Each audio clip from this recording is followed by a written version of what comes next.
How's it going, everybody? Doing just kind of an eating and drinking video here today. I figured I'd throw the drink in if it's not water related drink.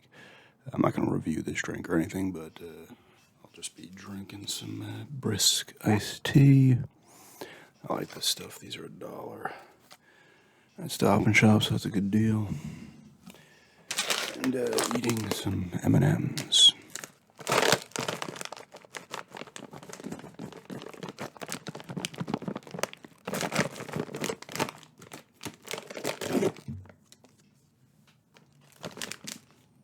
Sharing size. I'll be sharing them with myself.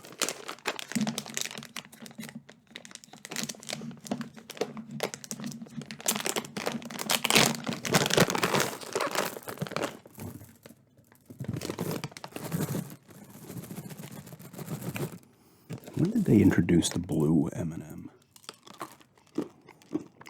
It had to be like 10, 15 years at this point, right?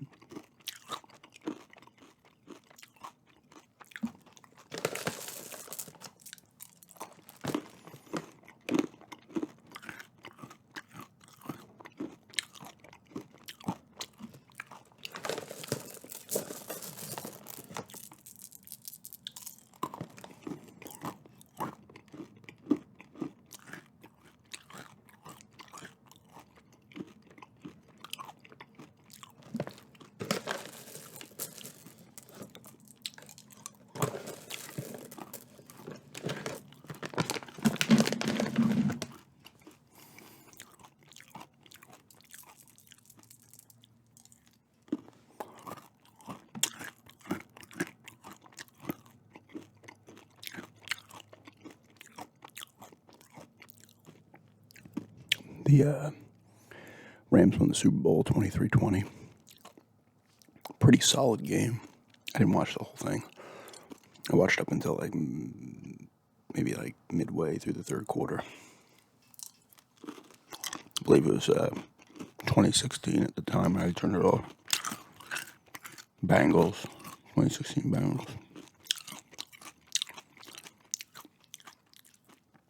Didn't predict the winner, but I did predict the big touchdown. What did I say, like 70 to 80 yards or something? And it should have been a fucking face mask call on, who was it? Higgins? On Ramsey. I believe Cup won MVP. I guess he had 2 TDs. Beckham had a TD. Tweaked his knee, though, right in the second quarter. Nice to see Von Miller get another ring, though, and Stafford as well, you know what I mean? And Rams players who were there from the beginning, especially ones who were like Donald and stuff, who were on that team that lost to the Patriots, because it was funny that they scored more points in the first quarter than they did in that last Super Bowl. That last Super Bowl was, from a defensive standpoint, sure, you could be like awesome, but oh my God, it was just fucking boring. If you were like an outsider, like, I could appreciate some of the defense and stopping, but it's like, goddamn, somebody just do something.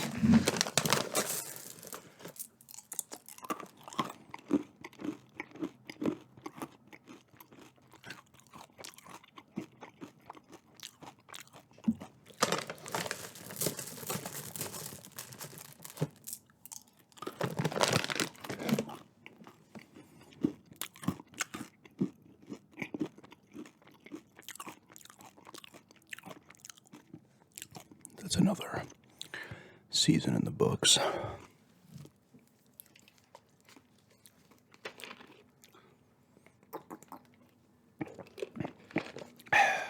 Now I think Skip Bayless does not, unless he hates Stafford, but I think he thinks Baker Mayfield's better than Stafford. He has this weird Mayfield boner.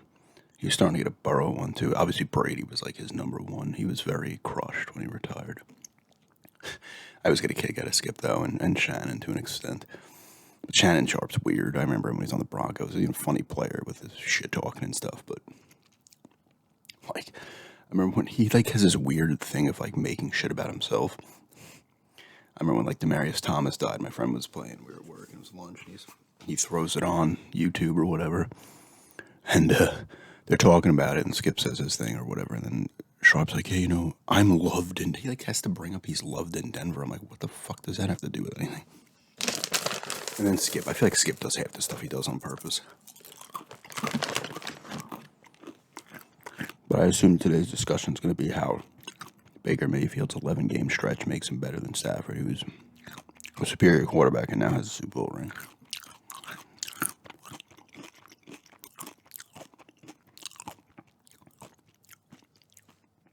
And that's not to say Baker Mayfield. I think Baker Mayfield's all right for sure, and he could be better. But it's funny, like he harps on this 11-game stretch he had. It's like, I said to my friend, he's gonna be harping on this 5 years from now when he's like a backup for Jacksonville.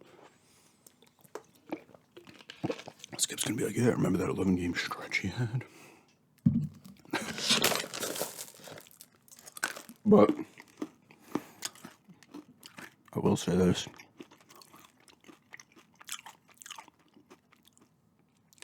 He has that fan in him. And as for all fans are, I'm guilty of this as myself back in the day. You find certain people to like, and then you'll take shots at other players and shit.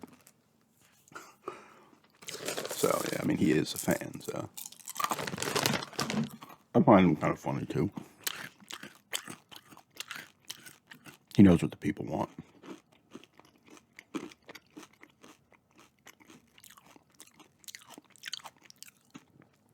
I remember he was on that show First Take on ESPN with Woody Page. He was at Denver. I think he still is a Denver writer, but that was a long time ago. And then he left. And then I think Stephen A., they retooled it because it was the two of them, and it was, I can't remember who the guy was, like the host. Can't remember his name, and then that woman came along. Maybe she was also just on it with the other guy. Okay. She was Dana Jacobson. I can't remember what the other guy's name was. But man, I mean, I remember when, this had to be what, 02 maybe, or 03 around the Horn started. Woody Page was on that too. They'd have the four writers. And Max Kellerman was the host for a little bit.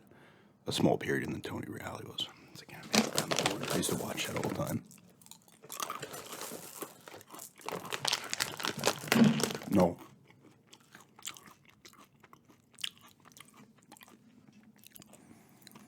It wasn't First Take at first. It was called Cold Pizza at first.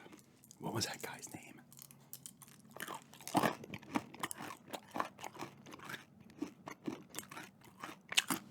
I'll look that up. I gotta know his name.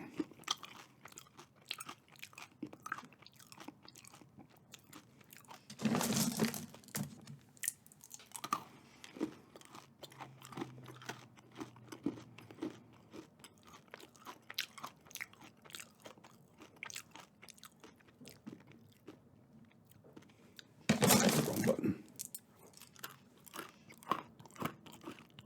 Come on.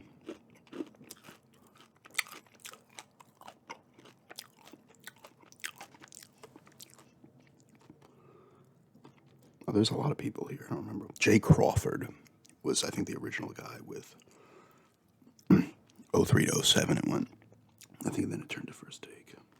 There's a couple other people here, too. I don't recognize them, though.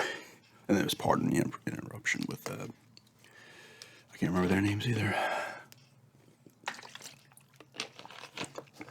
Michael Wilbon was the one. What was the fucking other dude's name? Dan Levitard would pop on there, too, occasionally. Now he has his own thing. Oh, got one.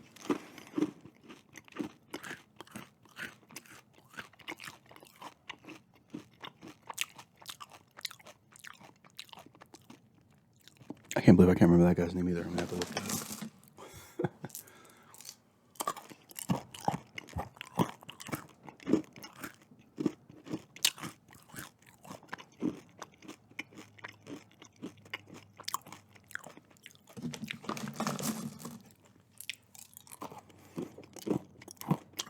I'm trying to think of his name without looking it up.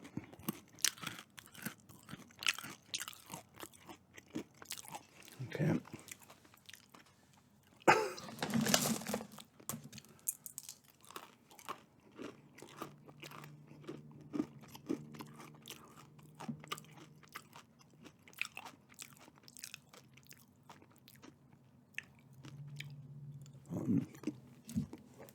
That's when all those first kind of started.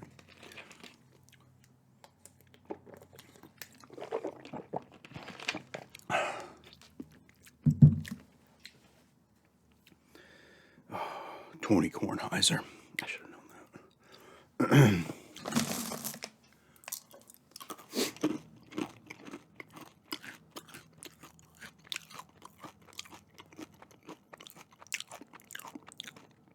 I still sometimes watch Le Batard Show, and they moved networks, maybe like a year ago or something, where they started their own company with some other dude, former ESPN higher up.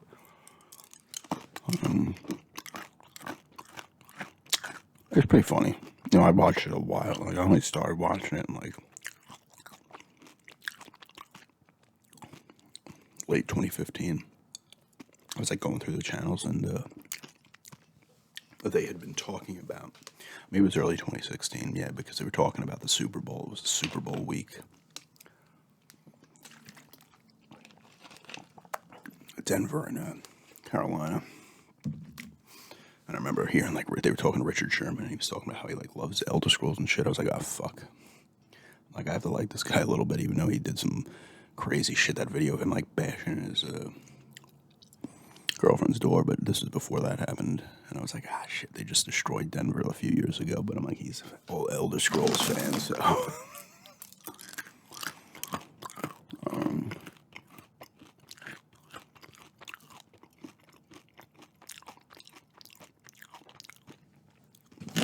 But then I just stopped listening after a while, just because that's what I do with stuff. I still will listen to occasional segments.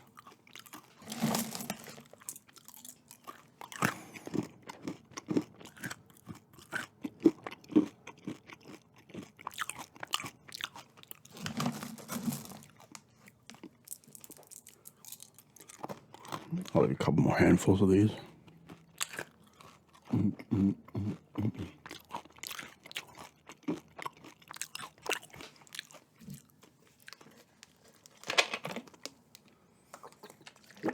The Tart Show with old Stugatz, who's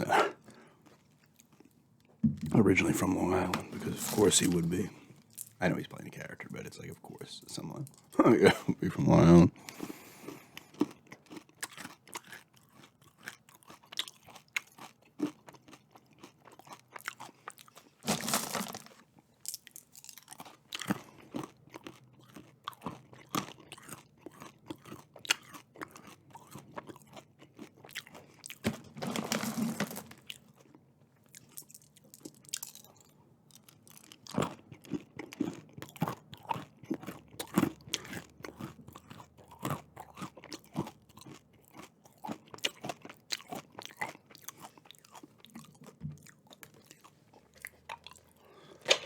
But another season done. The Islanders are kind of crap in the bed. I'll give them kind of a couple. I almost think I'm like almost like fuck it, just keep.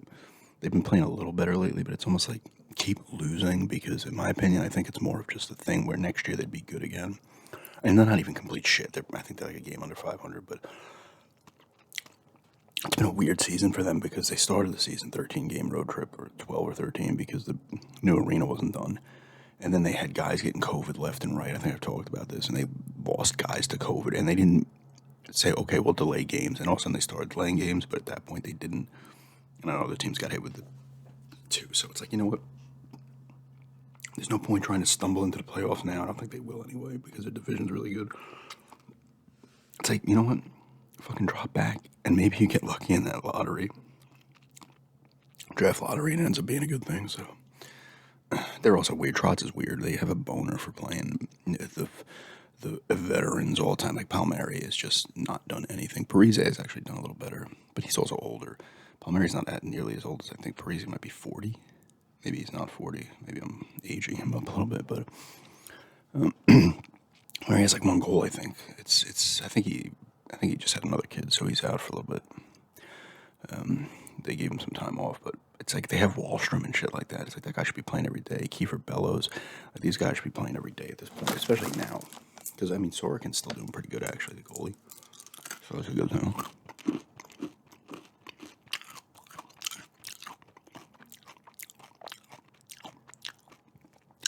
kind of laugh though because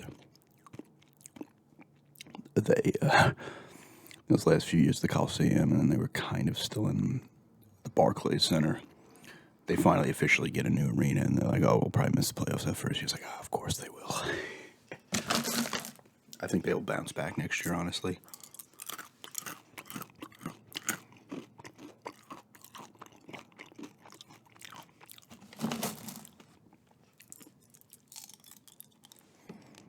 But we'll see. And it's kind of turned into a sports ramble. I might just call it a eating M&Ms, drinking, and sports ramble. Because I think pretty much everything I've rambled about here has been at least related to sports in some way.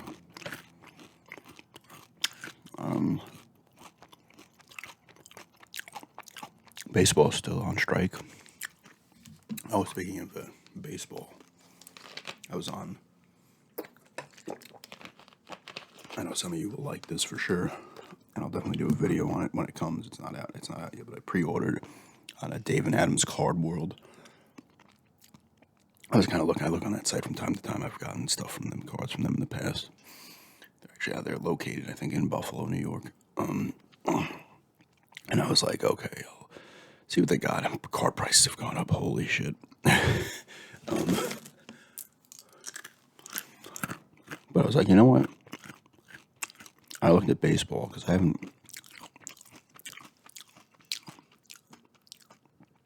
I've had people gift me baseball, the blaster boxes. Once again, thank you for that. I did the videos on them. The one was the first one, actually. Someone actually, I think, contacted me, maybe on Instagram, about that. And I was like, oh, sure. And I did that one. And then somebody got me 2 off the wish list when I had them on there briefly. Once again, thank you for that. And I made those, unboxing videos and stuff of them. And I was like, you know what, I'm going to look at baseball again. So I pre-ordered. It comes out March 9th, I believe. The Topps opening day box. Mainly because it was cheap. And I think there's like 36 packs in there and 7 a pack. I'm like, that's what I'm fucking talking about. Like, that's like the old school shit. And you get a lot per box. And I know they're not like overly, they're kind of good if you just want to kind of collect and you're not like looking for $1,000 cards or anything. But it's kind of, it was like kind of cool. I mean, it was $42. The problem is you got to pay shipping, and it's $13 to ship it. But that kind of sucks. So it was like $60 total, which is still not that bad, actually. I mean, if you're getting 36 packs, you're still looking at under $2 a pack, which is really good. So I'll definitely do some unboxings of those. Maybe like I'll do 2 separate ones or some shit. Maybe I'll do the full one. I don't know if I want to maybe make a longer video. That's kind of exciting. And, baseball hopefully actually starts this season on time. And then Portland is trading their dudes. They're going to try to rebuild around Lillard again. They traded McCollum. Did I mention this? They traded McCollum to the Pelicans, which they could end up getting a pick, first-round pick. They got a guy named Josh Hart, I believe, who's actually had a pretty good game the other night against the Knicks. Or maybe it's the Lakers. And they have a pick where if it lands between 5 and 14, they'll get it. So I was like, oh, shit. I'm like, I kind of hope the Pelicans start crapping, and they end up landing right in that, somewhere in like maybe that 5 to 10 range. That'd be pretty sweet. So you could sit here and say maybe they should have gotten more from McCollum because he's really good, but I don't know. It has to be done though. They need to, they maxed out with that team. Nurkic, him, Lillard, some of the other dudes. I can't remember.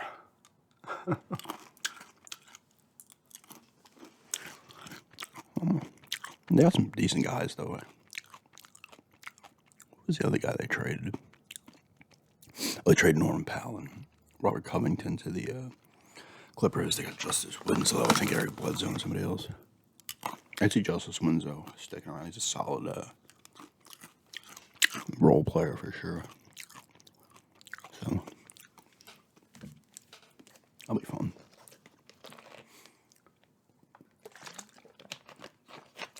was saying to myself actually earlier, I was like, man, I want to get back into Portland, not like hardcore. Same thing with Denver. I would like to get more into them, but not like I used to be, where like everything relied on win or lose. You know, like, oh, your Monday's gonna suck if your football team loses and shit. But just be more into them and stuff. Because I used to be. I think I've talked about this in the past. I used to be so fucking into Denver and Portland. Like I would lose my shit when they fucking lost. It was embarrassing actually, but you know.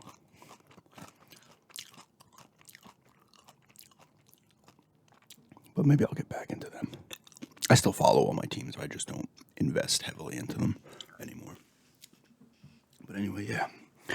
That's a sports ramble here, and eat some M&Ms, more than I should have probably. And I drank a little Brisk iced tea, but thanks for checking this out, and have a good day.